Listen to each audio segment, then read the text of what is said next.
In its first 2,000 years, Rome developed from the seat of power of the pagan empire to the capital of one of the great world faiths. But at the beginning of its third millennium, we find Rome at its lowest ebb. Abandoned by the papacy, the city resembled a wilderness. In this final episode, the Renaissance popes embark on an incredible mission to transform the city. They harness the greatest talents of the age to create a majestic new Rome. Stepping inside some of Rome's most magnificent buildings, I witness how religion, art, lust, and greed vie to create the most splendid city on earth. But the hubris of the popes almost destroys the very city they are creating. In the centuries that follow, Protestantism and nationalism threaten Rome and the papacy. In order to prosper, the eternal city would need to adapt again and again.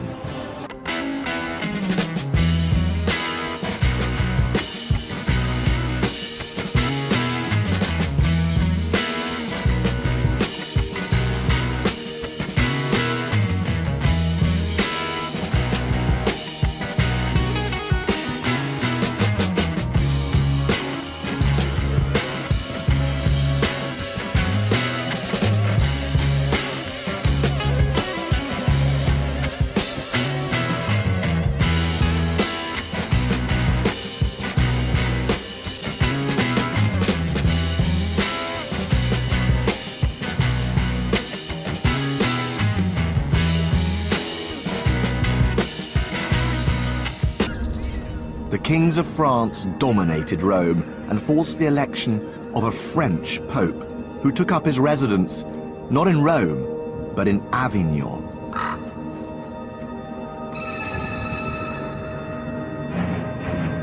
Without the pope, Rome lost its financial and moral power. Crime thrived on its streets, dominated by two aristocratic families, the Colonnas and the Orsinis, from their fortified palaces. They ruled the territories in the city like gangster bosses. Rome's real-life versions of Shakespeare's Montagues and Capulets. There were now just 30,000 people living in Rome, compared to 1 million in imperial times. The city that was once the head of the world had become, wrote the poet Petrarch, the rubbish heap of history. But salvation would come from an unlikely source.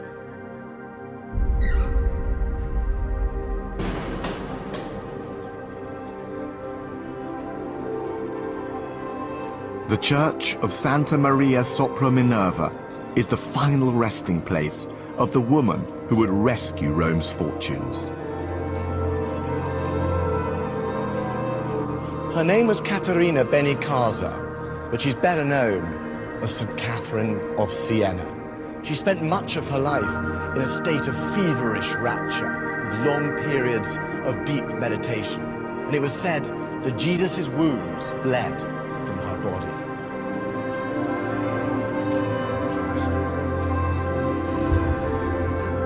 In 1370, Catherine was 23. She was broken-hearted by the fall of Rome. She believed the Pope had betrayed Christianity itself by abandoning his city. It was an article of faith for believers that the Pope was the natural heir of St. Peter, the first bishop of Rome, and to properly exert his authority, he had to rule from the Holy City. Catherine believed that in order to save her precious church, the Pope had to return. Catherine made it her life's mission to bring the Pope back to Rome.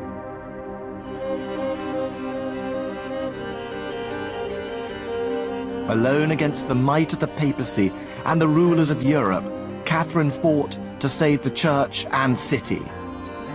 Scrivo a voi, nel prezioso sangue suo, con desiderio di vedervi pastore buono. She wrote letter after letter imploring the Pope to leave Avignon. E non si trova chi li rimedisca. Ricorro dunque a voi, Padre. Some of the earliest editions are here at the Biblioteca Casanatensi.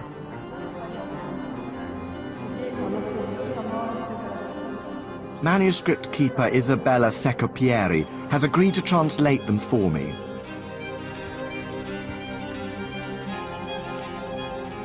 Come, come, and resist no more the will of God that calls you. For you, as the vicar of Christ, should rest in your own place, and fear not for anything that might happen, since God will be with you. I guess the first thing that strikes you in this is that Catherine, she's saying, get a move on, Pope. Get a move on, Holy Father. Get down there. This is my personal command, as if they were equals. Completely as equal. So I hasten to you, our Father and our Shepherd, begging you on behalf of Christ to rescue that lost sheep, the human race, from the hands of the demons. And of course the demons are those running riot in Rome when the Pope is away. And so this is a very powerful appeal. She believes more than anything that the Pope's rightful place is in Rome and that she wants him with all her will, backed by the Holy Spirit, to return. She's a strong will. She's got such a strong will, very powerful stuff. After years of Catherine's letter writing, the Pope showed no sign of returning. She resolved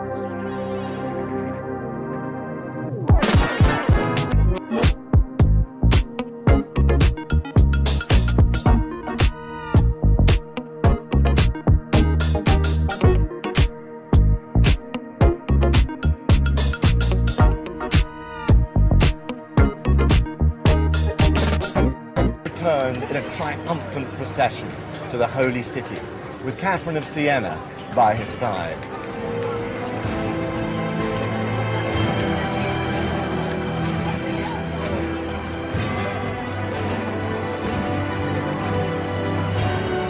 After 70 years of exile, the Pope was back in his rightful place.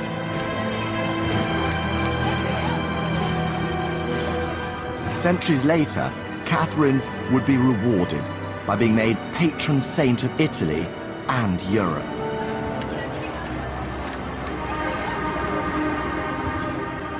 But it would be years before Rome recovered from the Avignon exile.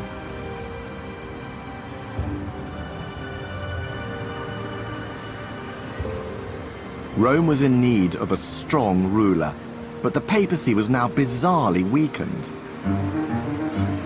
The Pope may have been back in Rome, but at the end of the 14th century, the French king elected a rival pope, an anti-pope, over in Avignon.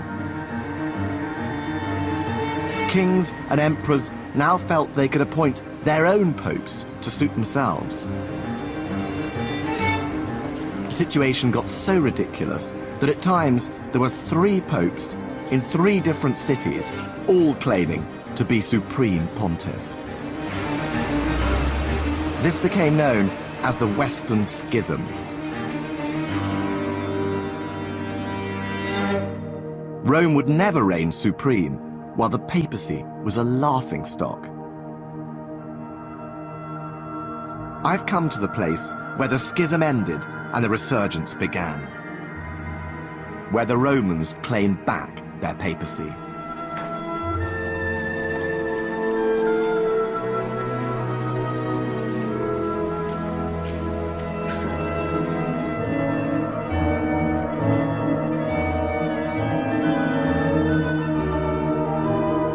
This is the largest private palace in Rome, and it's still the home of the Colonna family.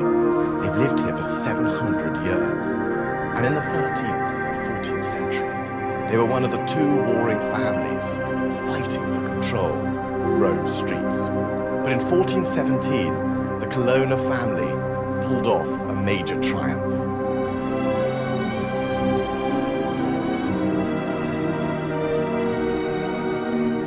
After centuries of dominating Rome with their private armies and wealth, these swaggering warlords were about to play a decisive role in restoring the papacy and the city. There was one way to harness their violent power: to elect a member of the family as Pope.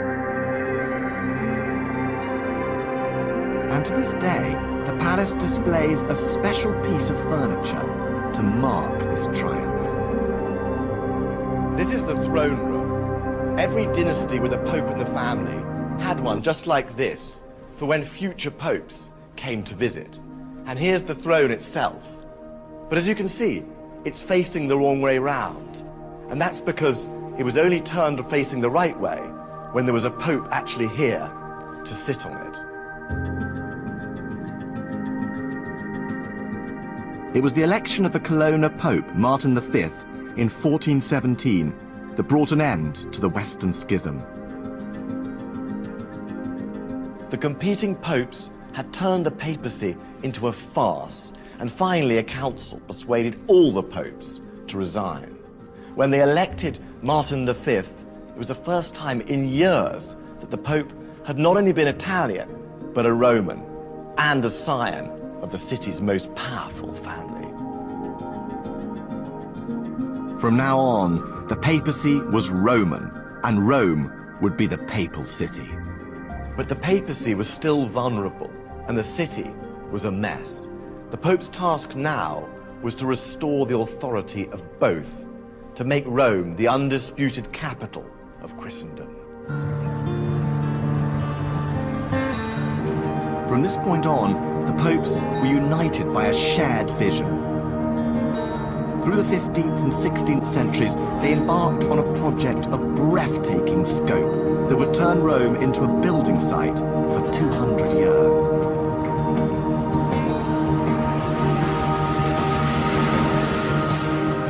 Pope Nicholas V declared that they would create great buildings that would demonstrate that the authority of the Roman Church is the greatest and highest. Rome, said Pope Sixtus IV, would be the capital of the world. The mission was to create the most magnificent city on earth, so that pilgrims who couldn't read or write could see in its churches and palaces the glory of God and his popes. Rome's Renaissance had begun. Across the skyline, the domes of grandiose churches started to rise. Popes and cardinals built the most sumptuous palaces to display the impressive art they'd commissioned. The most elaborate of these would be the papal residence itself, the Vatican. It was an astonishing endeavor that brought together the highest and lowest of human appetites. Spirituality and art vied with power, lust, and greed. It took the patronage of many popes, the work of the greatest artists that have ever lived, and incalculable sums of money. The ambition was boundless, the vision splendid. The popes would stop at nothing to make Rome the most holy city on earth, a new Jerusalem. But the men leading the mission would be far from saintly.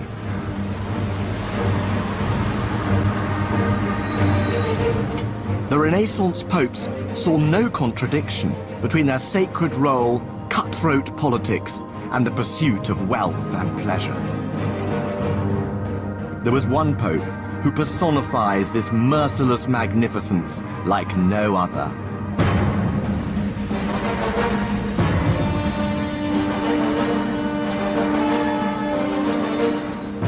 This is the Castel Sant'Angelo, the fortress, prison, and torture chamber of the papacy. And up there is the family crest of Pope Alexander VI. But if you look closely, you'll see that it's been totally vandalized. And this is because Alexander VI was a member of the most notorious family in the entire history of the papacy, the Borgias.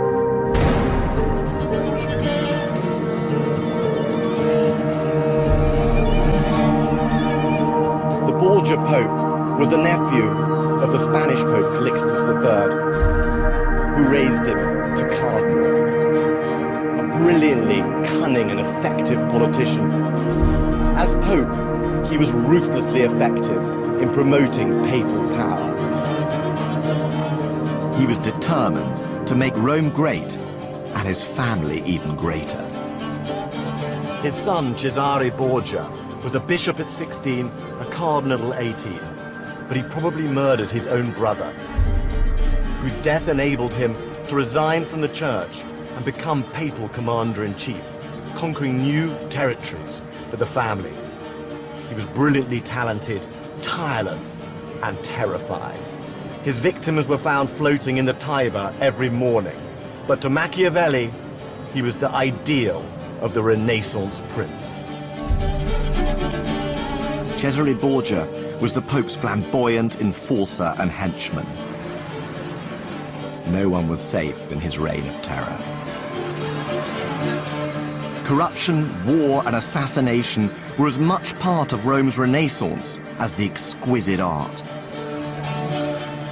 And the popes and cardinals were often as debauched as they were priestly. The Borgias shamelessly turned the Vatican into a palace of pleasure.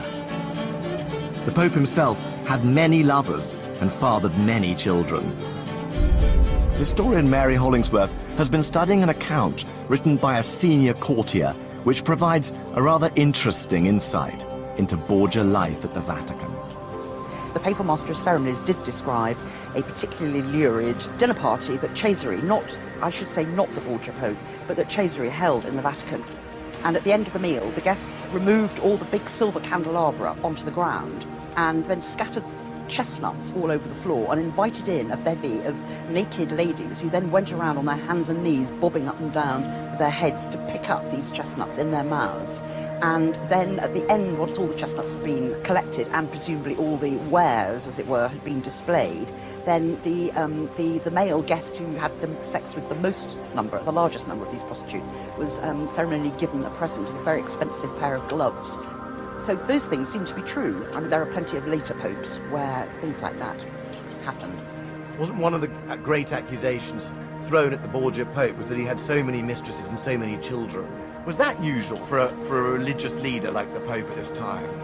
Well, I suppose he wasn't the first to do it, and nor was he the last, but he was just slightly more so. So he was slightly more, he had rather more beautiful mistresses and, an awfully large bevy of children. How seriously did these Renaissance popes take their Christianity? Well, I think they personally think they took it very seriously. I mean, just because they're extravagant, it's not that they're not religious. It's not either or. It's a different way of doing things.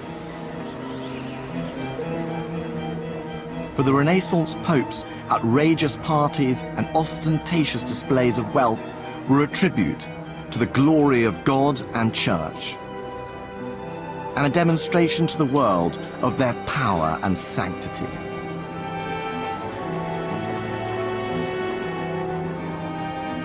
In the mission to make Rome great once more, there was one pope whose ambitions would exceed all others. The successor to the Borgia Pope would be the ultimate creator of Renaissance Rome. His name was Giuliano della Rovere. years before he became Pope, he began forming his great vision for the city. And in the entrance to the church, outside his old home, is a clue to his master plan for the new Rome. He erected a relief of an eagle, the mighty symbol of ancient Rome. Giuliano had rescued the great eagle from the ruins, and he wanted to do the same to Rome itself. His vision was to restore the eternal city to its ancient glories, and he himself would be its Julius Caesar. So it was no wonder that when elected Pope, the name he chose was Julius II.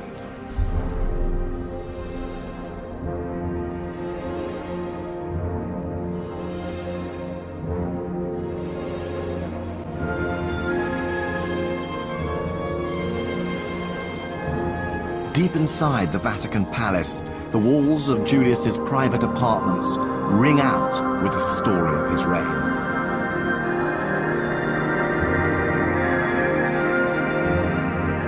This high priest saw himself as a warrior pope who would don armor to lead his troops into battle, like the emperors of old. He became known as Papa Terribile, the fearsome pope.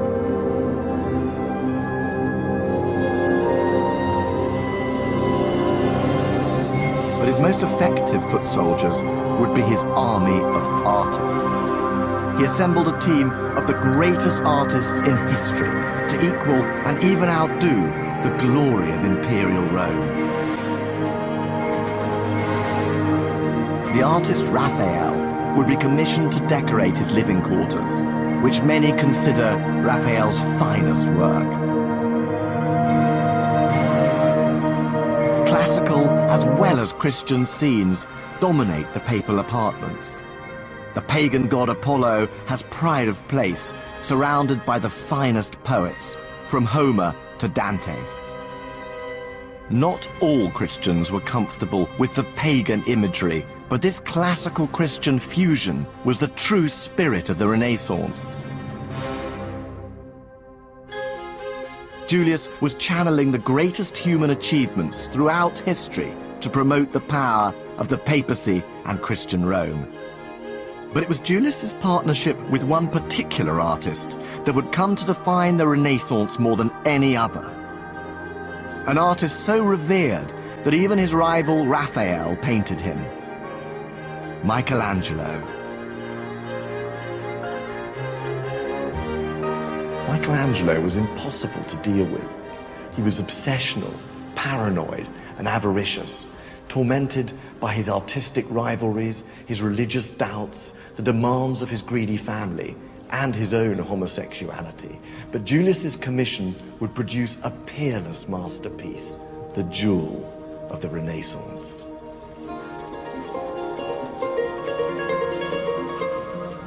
"500 years after its creation, it is still regarded as one of the world's finest works.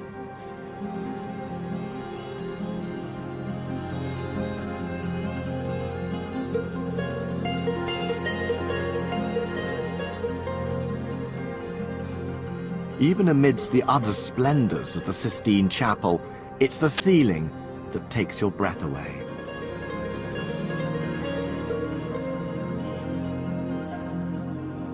Painting this ceiling was a physical and creative challenge. Michelangelo was tormented by neck and eye pain. And Julius was a harsh taskmaster. He beat Michelangelo with a stick, but the haughty artist was every bit as volcanic as his patron.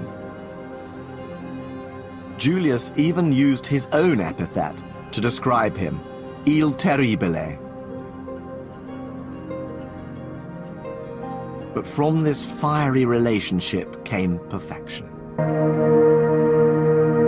In 1512, a heavenly vision was unveiled.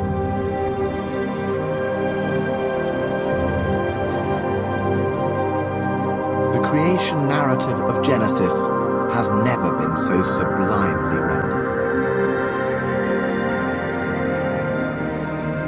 history of the pinnacle of the Renaissance. It's just amazing to be here. One really feels one's in the company of genius. As you see God giving life to Adam, you feel too how Michelangelo gave life to the Renaissance. Rome was reborn. Michelangelo projects his vision of the human body as an expression of God's design. While for Julius, this was the declaration of papal Rome as all-powerful and divinely blessed. But Julius wasn't prepared to stop here. 7 years earlier, Julius had set in motion an even more ambitious project. Right next door to the Vatican Palace. An endeavor so colossal it would outlast Julius and the final days of the Renaissance itself. Inside the church of San Martino ai Monti is an image of what was once the most sacred building in Rome. The original St. Peter's Basilica, built by Constantine the Great. It was already 1,000 years old. The very legitimacy and sanctity of the popes themselves were based on their connection to the place where St. Peter had been crucified and buried. But in 1505, Pope Julius II decided to destroy it. Many of the clergy were outraged. To destroy the basilica was sacrilege. Julius wanted to build a bigger, better St. Peter's that would be fittingly magnificent for the capital of Christendom. But he was taking a huge gamble. He was demolishing Rome's most beloved building and the only church that linked the city and the papacy to the early days of Christianity and St. Peter himself. The rebuilding of St. Peter's would last 120 years. It would take the commitment of another 20 popes to deliver Julius's vision. But this would be a period of astonishing activity, during which the values of Renaissance Rome would be severely tested.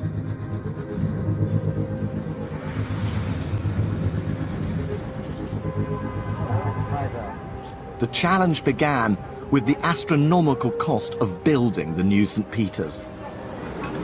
The Renaissance had attracted many more pilgrims to Rome, and they brought in massive new revenues, but they were soon spent, and the church needed much, much more. And so in the early 16th century, the popes began exploiting a uniquely papal practice to raise more money. How much is it? €20. The selling of indulgences. Okay.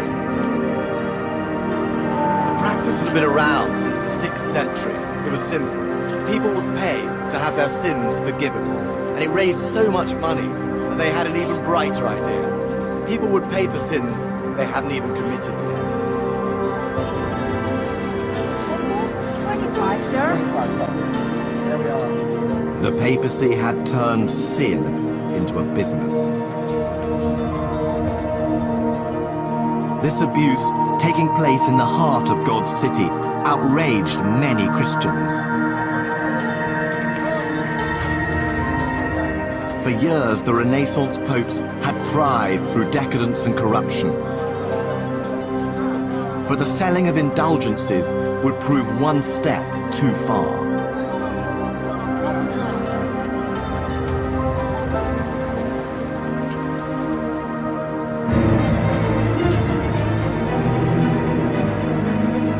I've come to the palace that defines the moment Renaissance Rome came tumbling down.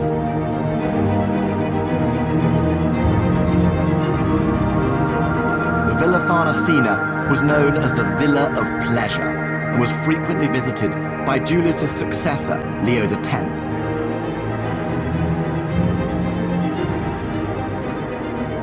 Pope Leo was better at parties than he was at politics.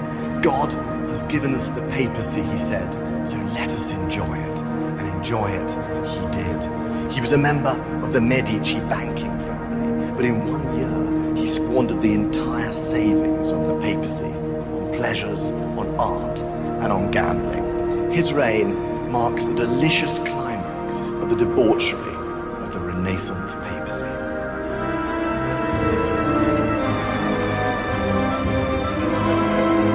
The popes believed they were invincible, but they were wrong.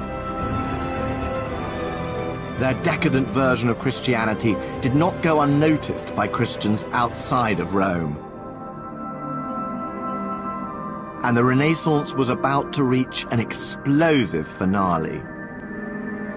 One German monk visiting Rome was particularly outraged. His name was Martin Luther. Everything that the Renaissance popes valued and nurtured for Rome, Luther loathed. Sexual pleasure, the beauty of the human body, the admiration for pagan art.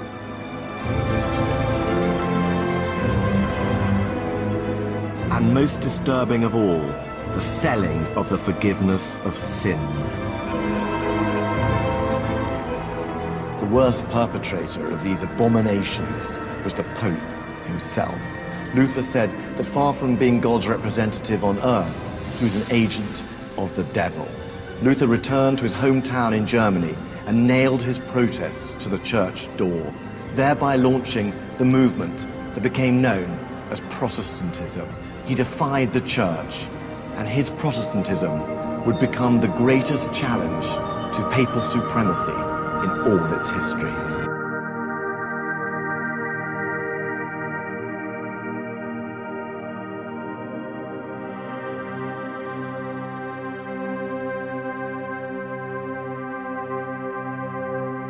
The papacy had little time for Luther, but it would not be long before his protests would shake the church to its foundations and bring catastrophe to Rome.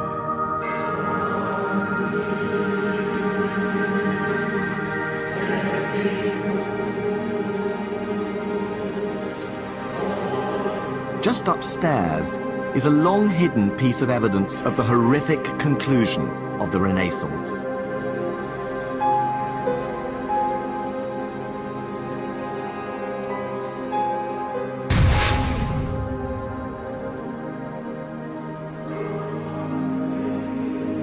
In the late 1990s, some art restorers working on this row uncovered some totally fascinating graffiti, which dates back to the year 1528. Now, it's very hard to decipher this, and with apologies for my hopeless German. It says, "Was soll ich die Schreiber nicht? Lauken, die Landsknechten haben den Badst. Laufen Marken." The man who wrote this graffiti is congratulating himself and his mates. He says, "Why shouldn't I laugh? We, the Landsknecht, have set the Pope on the run."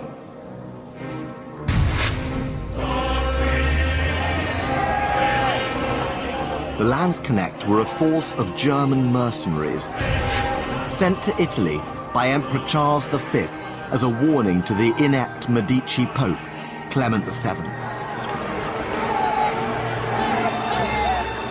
But in May 1527, they mutinied and stormed the city.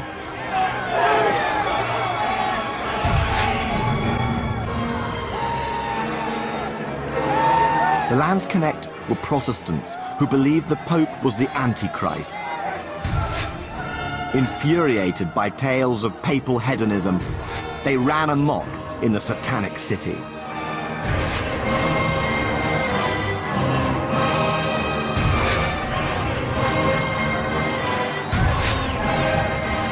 The small papal army didn't stand a chance as the Landsknecht went berserk.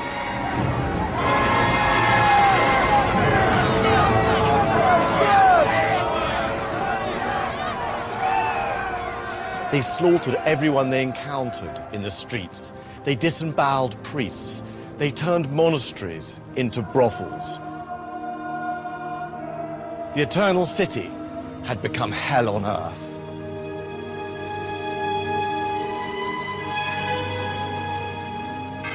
The Pope tried to negotiate with them, but no one could stop the mayhem.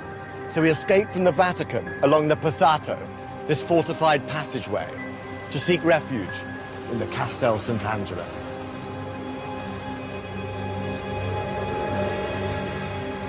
And here, he hid for almost an entire year.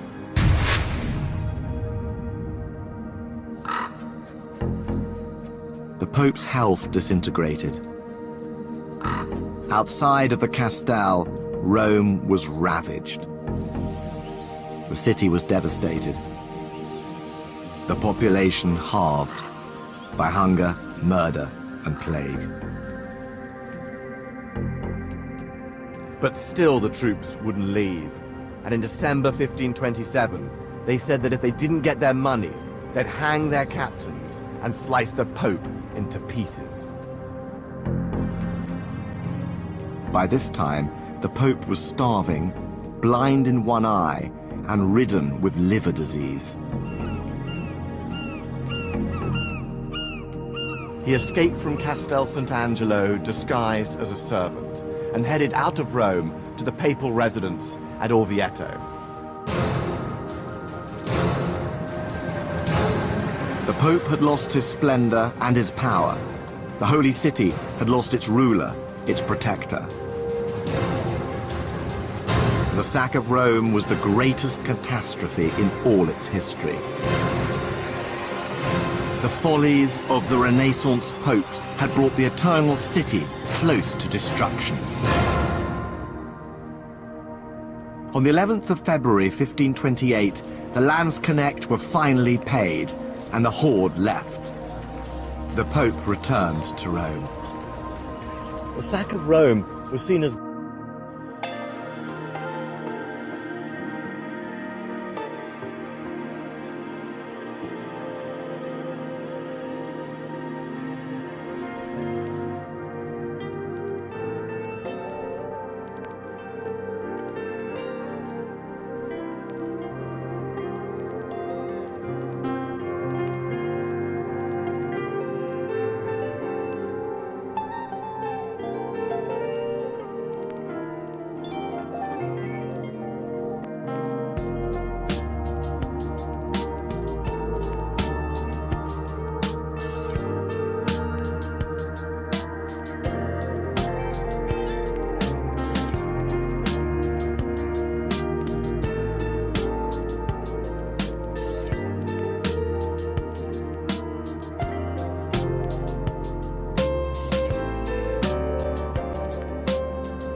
the Inquisition was set up to enforce the doctrines of the Church and destroy any heresies or impurities.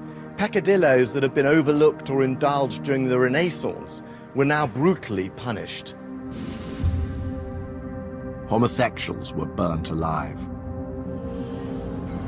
Jews who'd lived peacefully in Rome for 1700 years were confined to a ghetto. But the biggest challenge to Roman supremacy was the new rival branch of Christianity. As Protestantism spread, the papacy resolved to fight it on every level, from the world of art to the battlefield. In 1539, the Catholic Church created a new militant wing.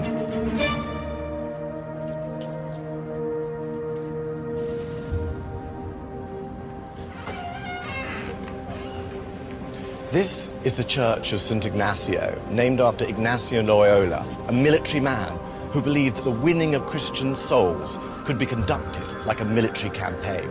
So he founded the Society of Jesus, the Jesuits.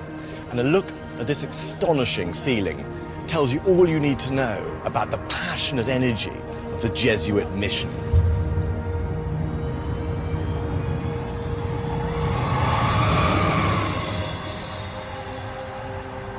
St. Ignacio commands the center, empowered by Jesus Christ himself. His heart radiates 4 sacred beams that propel his female missionaries to the 4 corners of the world to slay the pagans.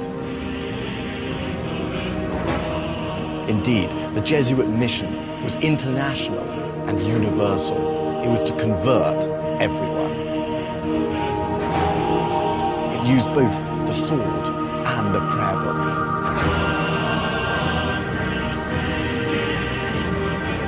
The Jesuits valued education above all else and used their sophisticated analysis of human character to win souls, defeat enemies, and to defend and spread papal authority.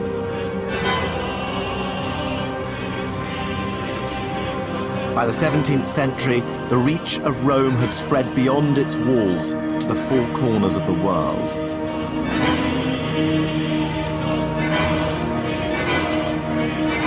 The Renaissance may have passed, but a new heyday now dawned for the Holy City. Rome was the heart of a new Christendom, not just Catholic, but Roman Catholic. The battle against Protestantism would embellish Rome itself. The popes launched a new and exhilarating war of culture. They championed an artistic movement to project a newfound intensity of passion and ecstasy of revelation. This new art was personified by one man. John Lorenzo Bernini was the master of Baroque art. Impulsive and emotional, when he found his mistress was having an affair with his brother, he beat his brother up with a crowbar and had her permanently scarred with a razor blade. But Bernini was adored by Pope Urban VIII, who told him, "You're lucky to have me as Pope, but I'm even luckier to have you." Their partnership was responsible for much of what we see in Rome today. Bernini in many ways is to the 17th century what Michelangelo had been in the 16th century. And he certainly was the best interpreter of the wishes of the popes.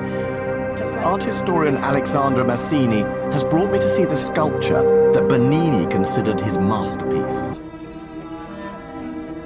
It's called The Ecstasy of Saint Teresa. Tell me about this piece. I mean, this is extraordinary. Well, this is really a very intense religious experience that is described by Saint Teresa. But, you know, if I read out her own words and you see the sculpture that goes along with it, I think there's little ambiguity as to what exactly is happening. And so let me just read this. I saw that he had a long golden dart in his hand, and she's referring to this angel that she sees appearing. I thought that he pierced my heart with this dart several times, and in such a manner that it went through my very bowels. And when he drew it out, it seemed as if my bowels came with it, and I remained wholly inflamed with a great love of God. The pain thereof was so intense that it forced deep groans from me, But the sweetness which this extreme pain caused in me was so excessive that there was no desiring to be free from it. So I think this is a very graphic and very erotic rendering of an absolutely physical experience. Now, this was very different from really what had gone before, because we're coming out of the Counter-Reformation, a strict time, a severe time, a time of a sort of moral crackdown, and suddenly we have this explosion of sensual extravagance, really. The restraints of the Counter-Reformation are long gone by this stage, and what you're out to is really to draw in the viewer.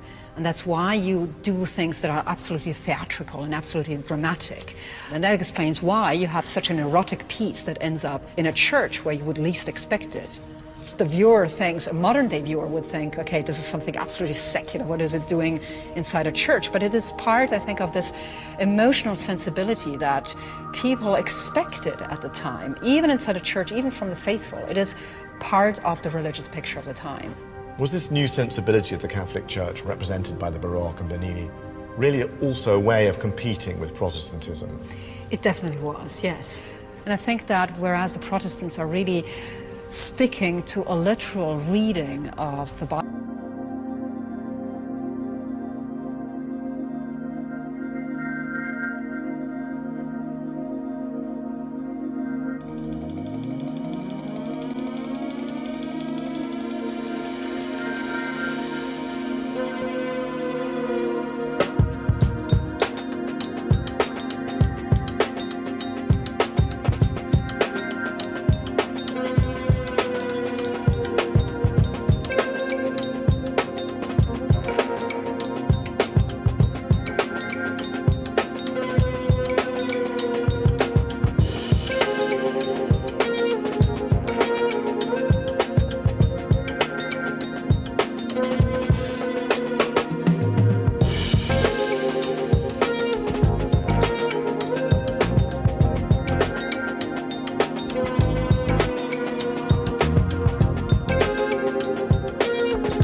The new basilica had been built above the original tomb of St. Peter.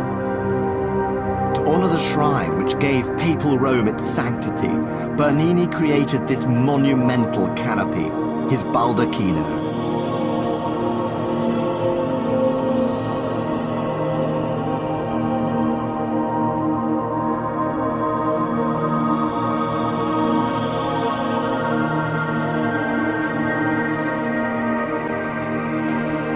There's something very thrilling and powerful about this triumphalist piece of architecture here. It's not just declaring the triumph of the church and the majesty of the papacy, but it's also pointing out the connection between Rome and Jerusalem. These gorgeous curving pillars are specially designed.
much like it does today, filled with tourists eager to see its beautiful monuments.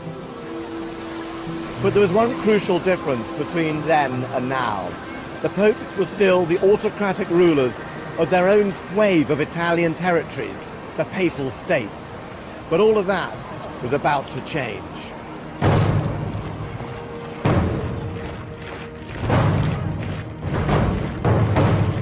In the mid-19th century, new ideologies were sweeping across Europe, which would permanently alter the shape of the Holy City. Republicanism and nationalism. They rejected the medieval and sclerotic papal autocracy.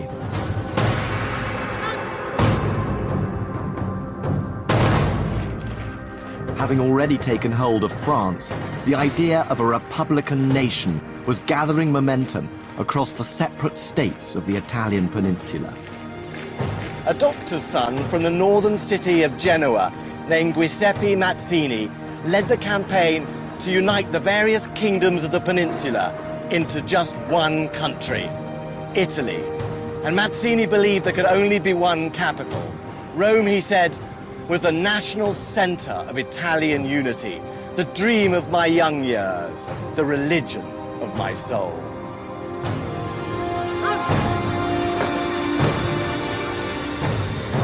If Mazzini succeeded, he would end papal rule forever. Not surprisingly, the Pope denounced the new Italian nationalism and called on all Catholics to reject it. War was looming. In 1849, the Republican troops, led by the swashbuckling warlord Giuseppe Garibaldi, descended on Rome.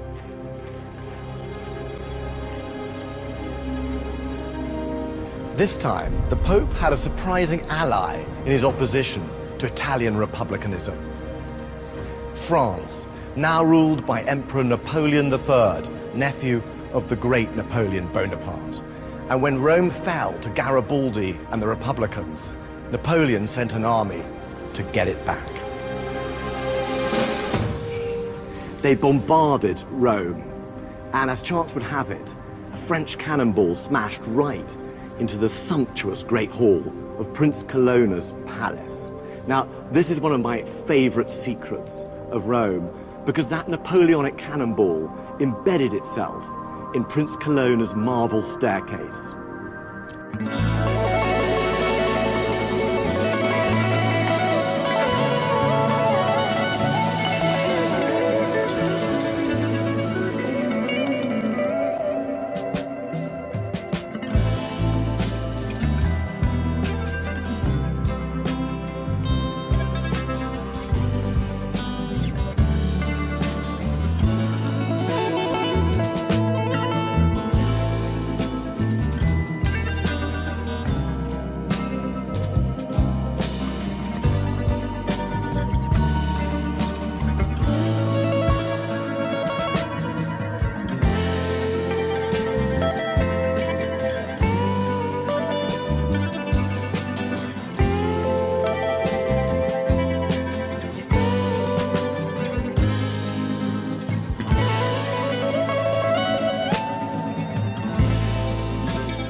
A vast monument in honor of King Victor Emmanuel was erected to dominate the Rome of the past and dwarf its religious buildings. Grotesque it may be, but its message was clear. Rome had new masters. The city no longer belonged to the Pope. But the Pope was not going to make this easy.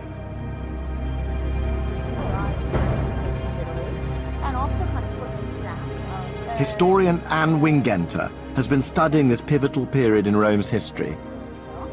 So when King Victor Emmanuel, King of Italy, arrived and united Rome with the rest of Italy, how did that affect the Pope? Well, I mean, the Pope essentially refused to recognize the Kingdom of Italy, and not just this particular Pope when Rome was taken, but the next several popes. And they encouraged Catholics, not just in Italy, but around the world, not to recognize the Kingdom of Italy. and threatening Italians with excommunication if they participate in the political life of the state. You know, it's a real problem because there's a priest in every village, you know, telling people that, you know, the state is illegitimate. And the Pope retreats to the Vatican Palace. The popes stay in the Vatican, and they don't give the address in St. Peter's Square. They sort of cut the state off from the mother church, which if you're, you know, a believing Catholic is a problem.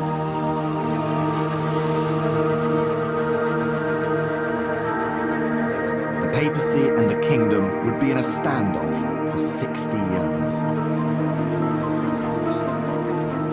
Surprisingly, the man who solved the problem was the fascist dictator Benito Mussolini.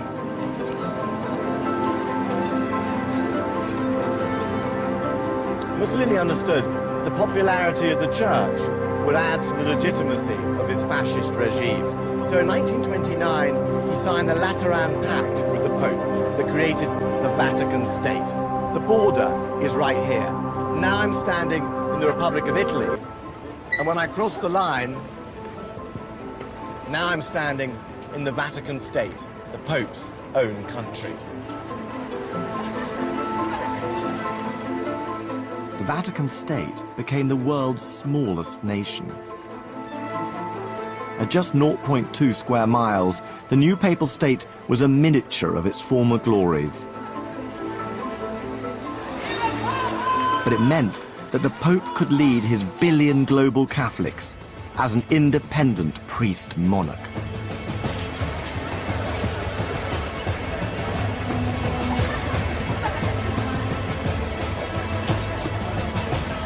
Now, for the first time in Roman history, secular and sacred power were separate in one holy city.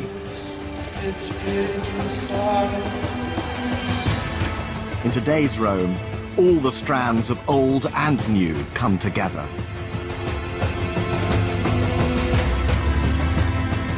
You can see it right here on this street corner, surrounded by tourists, and yet nowadays strangely overlooked. Right up there, you can see Romulus and Remus, the founders of ancient Rome, and above them, the fasces, the symbols of fascism.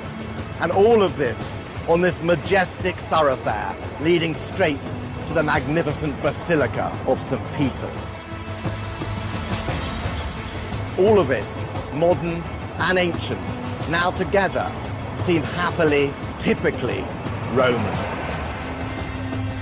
For 3 millennia, Rome has been the definition of power and sanctity.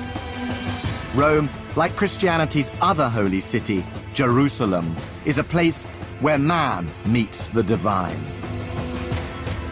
Throughout its history, Rome's destiny has been determined inseparably by both the cruel necessities of power and by the passion of faith.